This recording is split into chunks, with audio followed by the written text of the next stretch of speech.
আসসালামু আলাইকুম ভিউয়ার্স, আজকে আবার আরেকটি নতুন রেসিপি নিয়ে চলে আসলাম নাহিদা আয়েশা কিচেনটিতে। আশা করি আজকের এই রেসিপিটা আপনাদের খুব বেশি ভালো লাগবে। আজকে তৈরি করে দেখাবো ভাতের চাউল দিয়ে ছোলা খিচুড়ি তৈরি করে দেখাবো। তো এই রেসিপিটি দেখার জন্য আপনারা আমার সাথেই থাকবেন। আর শুরুর দিকে বলে রেখে আপনারা যারা আমার চ্যানেলটিতে নতুন তারা আমার চ্যানেলটিকে সাবস্ক্রাইব করবেন, আর অলরেডি যারা সাবস্ক্রাইব করে রেখেছেন তাদেরকে জানাই অসংখ্য ধন্যবাদ। আর এই মুহূর্তে যারা আমার ভিডিওটি কন্টিনিউ করছেন তারা একটি লাইক দিয়ে ভিডিওটি কন্টিনিউ করবেন, অনুরোধ থাকলো। তো দেরি না করে চলে যাচ্ছে মূল রেসিপিটিতে। তো প্রথমে এখানে আমি নিয়েছি ছোলা, আর এই ছোলাগুলো হচ্ছে পাকিস্তানি ছোলা। এগুলা হচ্ছে বড় বড় হয়ে যায় ভিজিয়ে রাখলে। আমি সারা রাত ভিজিয়ে রেখেছিলাম, তো এখন এত বড় বড় হয়ে গেছে। এগুলাকে আমি ধুয়ে পরিষ্কার করে নিয়েছি। আপনারা এই ছোলার পরিবর্তে দেশি ছোলাটাও কিন্তু নিতে পারেন। আর এই ছোলা দিয়ে কিন্তু খিচুড়িটা রান্না করলে অসাধারণ হয়ে থাকে খেতে।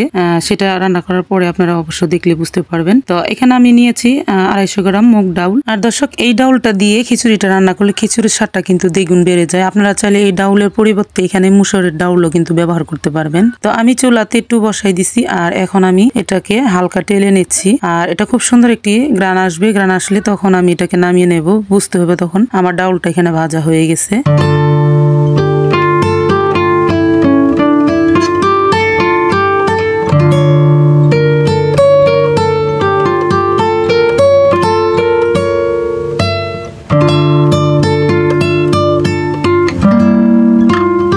তো দর্শক, ডাউলটা আমার খুব সুন্দর করে এখানে ভাজা হয়ে গেছে। এখন আমি এখানে পানি দিয়ে দিচ্ছি গরম অবস্থাতে, আর পানি দিয়ে আমি ভিজিয়ে রাখতেছি প্রায় 10 মিনিটের মতন। আর এভাবে ভিজিয়ে রাখলে কিন্তু ডাউলটা খুব সুন্দর হবে খিচুড়িতে, একদম আস্তে আস্তে থেকে যাবে না, খুব ভালো করে সিদ্ধ হবে। আর এখানে আমি নিয়েছি ভাতের চাউল 1 কেজি। আর সেটাতে দেখুন আমি নাজিরের চাউল নিয়েছি। আপনারা যে কোনো ভাতের চাউলটাই নিয়ে নিতে পারবেন। আর এই চাউলটা দিয়ে খিচুড়ি রান্না করলে খিচুড়িটা খুবই সুন্দর ঝরঝরা হয়ে থাকে। আর এদিকে ছোলা বুটটাকে আমি সিদ্ধ করে নিয়েছি। আর দেখুন বুটটা কিন্তু আমার সিদ্ধ হয়ে গেছে। এখন আমি নামিয়ে তারপর ধুয়ে পরিষ্কার করে নিয়েছি। আর এখানে নিয়েছি আমি বড় সাইজের একটি আলু, পেঁয়াজ আর কাঁচামরিচ। এই কটা উপকরণ দিয়ে আজকে খিচুড়িটা রান্না করব। সাথে নিয়েছি আমি এখানে চিকেন প্রায় 1 কেজির মতো। তো এটাকে আমি একটু বড় বড় করে পিস করে কেটে নিয়েছি। এখন রান্না করতে নিয়ে যাব সবগুলো উপকরণ। আপনারা চাইলে এখানে মুরগির মাংসের পরিবর্তে গরুর মাংস দিয়ে কিন্তু এই খিচুড়িটা রান্না করতে পারেন। এদিকে আমার মুগ ডাউল আর ভাতের চাউলটা কিন্তু ধুয়ে ক্লিন করে নেওয়া হয়ে গেছে। এখন আমি রান্না করতে নিয়ে যাব। রান্না করার জন্য বড় একটি কড়াই চুলাতে বসাই দিছি। আর এখন কড়াইটা ভালোভাবে গরম হয়ে আসলে এখানে দিয়ে দিব আমি ডালটা। আপনারা কিন্তু ডালটার পরিবর্তে এখানে বাটারও ব্যবহার করতে পারেন। তবে ডালটা দিয়ে খিচুড়িটা রান্না করলে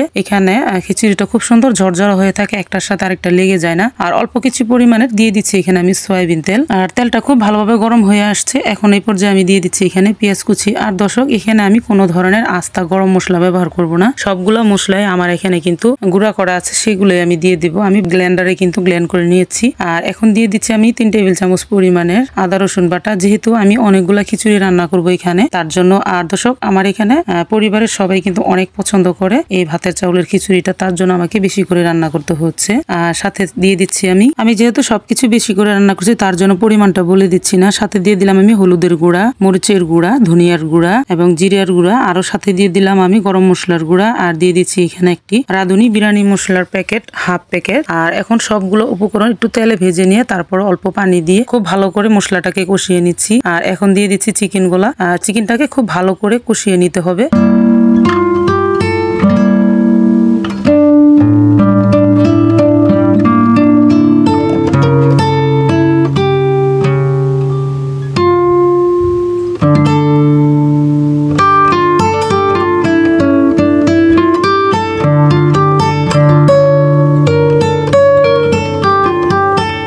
তো এই পর্যায়ে দর্শক দিয়ে দিচ্ছি আমি এখানে আলুটাও যাতে খুব ভালোভাবে সিদ্ধ হয়ে যায় তার জন্য।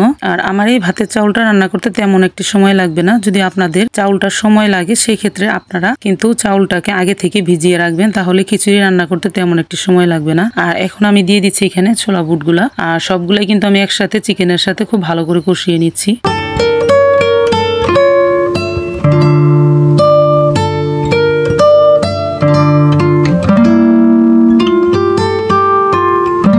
সবগুলো দিয়ে এখানে 5 মিনিটের মতন রান্না করার পর এখন দিয়ে দিচ্ছি আমি ভাতের চাউল সাথে মুগ ডাউল। আর এখন এগুলাকে আমি খুব ভালো করে আরেকটু কষিয়ে নিচ্ছি।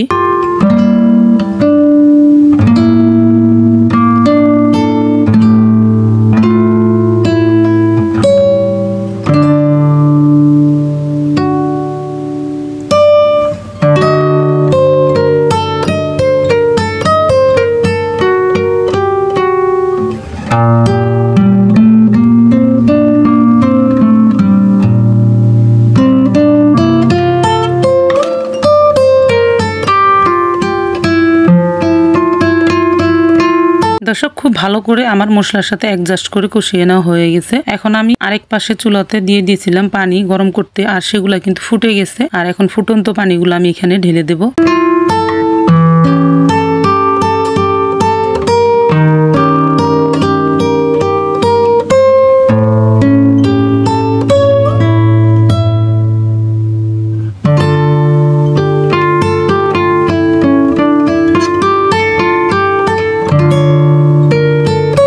তো পানিটা খুব ভালো করে নাড়াচাড়া করে দিয়ে আরেকটু পানি আমি দিয়ে দিচ্ছি। আর দেখতে পাচ্ছেন আমার এই পরিমাণের পানিটা আমি দিয়েছি, কড়াইটা কিন্তু পুরো ভর্তি। যেহেতু এখানে আমার অনেকগুলো খিচুড়ি হবে তার জন্য আমি এই পরিমাণে পানিটা দিয়ে দিলাম। আর দর্শক এভাবে খিচুড়িটা রান্না করলে এতটাই টেস্ট হয় যে সবাই অনেক পছন্দ করে, সবাই কিন্তু অনেক বেশি বেশি করে খেতে চায়, তার জন্য কিন্তু এতগুলো রান্না করা। আর এখন কিন্তু বলক চলে আসছে ঢাকনা দিয়ে ঢেকে রাখার পরে। এখন আমি খুব ভালো করে নাড়াচাড়া করে পানিটাকে শুকিয়ে নিচ্ছি। আর দর্শক এভাবে রান্না করলে খিচুড়িটা এত সুন্দর ঝরঝরা হয় কেউ বুঝতেই পারবে না যে এটা আসলে ভাতের চাউলে রান্না করা খিচুড়ি। আর এখন উপর দিয়ে দিচ্ছি আমি কাঁচামরিচ। আর এই কাঁচামরিচের গ্রানটা কিন্তু খুবই সুন্দর আসবে, এখানে খুব ভালো লাগবে। এখন আমি ঢাকনা দিয়ে ঢেকে সম্পূর্ণ পানিটাকে শুকিয়ে নিয়েছি। আর এখন দেখুন ভাতের চাউলটা কিন্তু খুব সুন্দরভাবে এখানে শুকনা হয়ে গেছে। আর এখন আমি আরেকবার নাড়াচাড়া করে খুব ভালো করে আবারও ঢাকনা দিয়ে ঢেকে দিচ্ছি।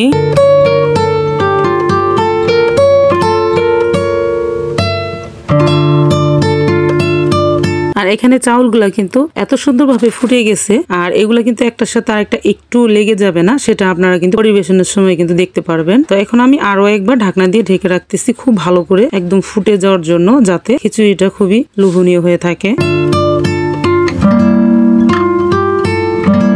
তো আমার সম্পূর্ণভাবে নাড়াচাড়া করা হয়ে গেছে। তো এই পর্যায়ে কিন্তু আমি আরেকটু নাড়াচাড়া করে তারপরে এখানে উপর দিয়ে একটু ঘি দিয়ে দিচ্ছি। আর ঘিটা দিলে কিন্তু এটার টেস্ট এবং গ্রান আরো খুব সুন্দরভাবে বেড়ে যাবে। তো তার জন্য আপনাদের হাতের কাছে ঘি না থাকলে দেওয়ার কোনো প্রয়োজন নেই। খিচুড়িটা এমনিতেও খুব টেস্ট হয়েছে।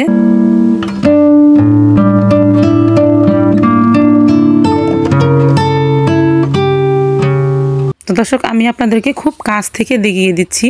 এটাকে আমি ঘিটা যখন অ্যাডজাস্ট করে মিশিয়ে নিচ্ছিলাম তখন আপনারা দেখতে পাচ্ছেন যে আসলে আমার এই খিচুড়িটা কতটা ঝরঝরা হয়েছে। আর মুগ ডাল দিয়ে কিন্তু খিচুড়িটা রান্না করলে খিচুড়িটা সব খিচুড়ি থেকে ভিন্ন ধরনের একটি টেস্ট হয়ে থাকে, সেটা কিন্তু আপনারা সবাই জানেন। আর এখন আমি পরিবেশন করে নেব এগুলাকে সব অ্যাডজাস্ট করে নেওয়ার পরে।